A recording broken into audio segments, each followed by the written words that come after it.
Fake news, post-truth, Trump era. These are all words that are now used to describe a time when the limits between the real and the fake seem difficult to discern. And even sometimes our mediated reality feels like a deeply bizarre and surreal joke.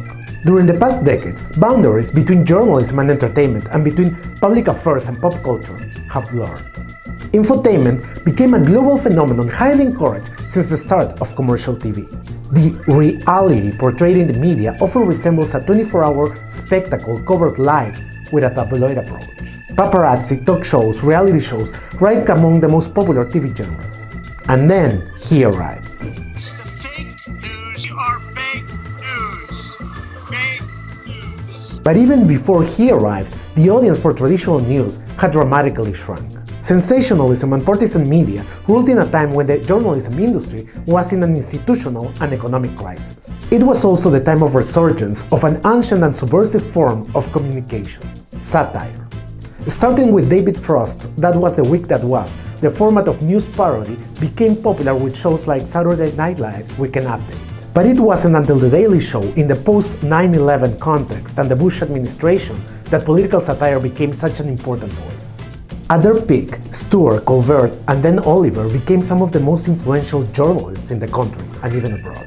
By then, The Simpsons had already parodied most TV and entertainment genres. The resurgence of satire as the parody of news and entertainment is not particular to the US, it's a global phenomenon. But it doesn't happen in the same way in all countries, and this is the interesting part.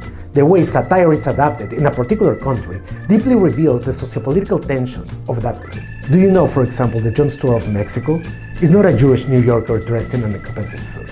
It's a clown who drinks, does drugs, and tells vulgar, sexist jokes in a raspy smoker's voice. But he also reports the news and runs against the establishment and the political elites.